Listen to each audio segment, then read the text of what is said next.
But one sector that is in focus is the PSU banking space. You have Bhushan Steel, which has been acquired by Tata Steel, and the money has finally come into lenders' account. Let's go across to my colleague Poonam Sahni. Poonam, you've been tracking this, and this is the last phase of Bhushan Steel, which is finally completed. Well, it's definitely an important development in terms of Bhushan Steel. As in fact, it is one of the most large account in the entire NCLT space, which has seen resolution and a positive resolution there coming in.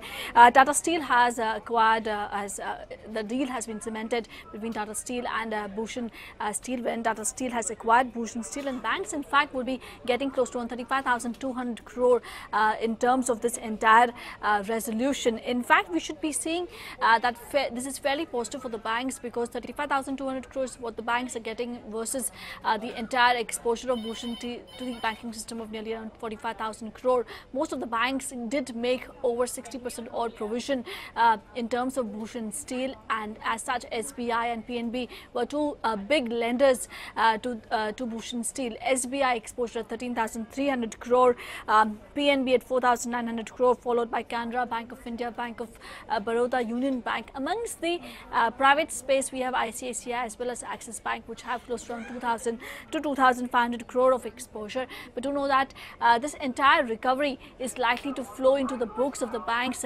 directly. We should be seeing the money flowing as soon as probably, or rather reflecting in terms of the financials, because this is entirely in cash. We should be seeing this money reflected in terms of the financials in June quarter itself. It would be a combination of provision right back as well as interest income. And I also spoke to Mr. Ratnesh Kumar, Chairman of SBI, and he did state that this is definitely a positive development in terms of the entire resolution, and they are fairly bullish in terms of resolution going ahead. Right, Poonam. Thanks so much for joining us. But you know, this is not the end of the story when it comes to the insolvency and bankruptcy code that's been triggered against Bhushan Steel. The first one to be resolved because the promoters who let the company go bad, who did not repay the banks, have actually moved court against Bhushan Steel takeover by Tata Steel. The question is, why have they done so, and are the courts even prepared to entertain this? Let's go across to Abhimanyu Sharma for that. Hi Abhimanyu, the promoter Neeraj Singhal had moved court against the Tata Steel offer and takeover of Bhushan Steel. On what basis, and have the courts decided to entertain this? This is a landmark development for India and IBC. Well, certainly the case has been entertained by the court, but there has been no interim stay which has been given by the NCLAT. Rather, replies have been sought from Tata Steel, the resolution professional, lenders, employees, and also L&T on this plea, while NCLAT has also made it extremely clear that although no interim stay is being given, the takeover remains subject to the outcome of the main case, which would be ultimately decided by courts. The replies which have been sought from different parties, from different respondents in this matter, have been sought within a week's time, whereas the hearing has been adjourned for the 30th of May. Additionally, the resolution professional has also been asked to submit a copy of the resolution plan for the NCLAT to consider on the next date of hearing.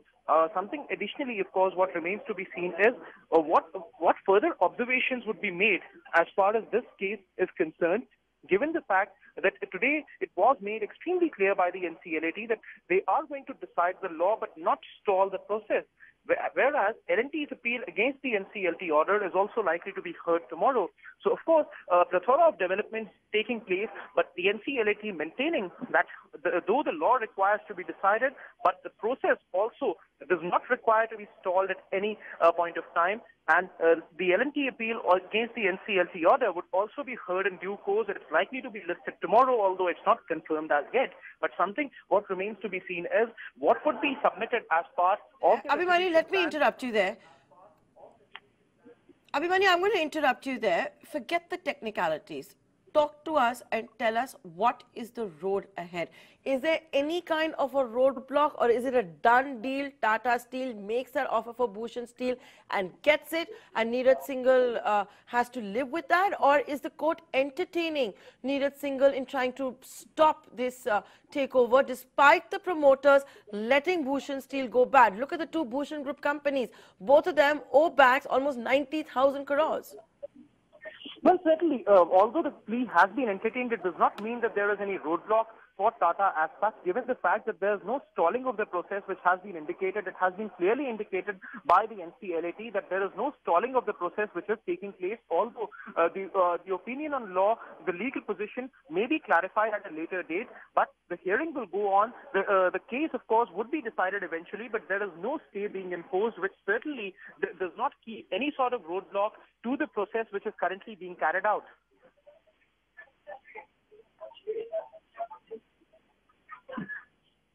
That is what it's at the moment. Neeraj Singhal making a last-ditch attempt to try and prevent Tata Steel from taking over Bhushan Steel. The court for now entertaining that petition. The hearing has been adjourned till the 30th of May.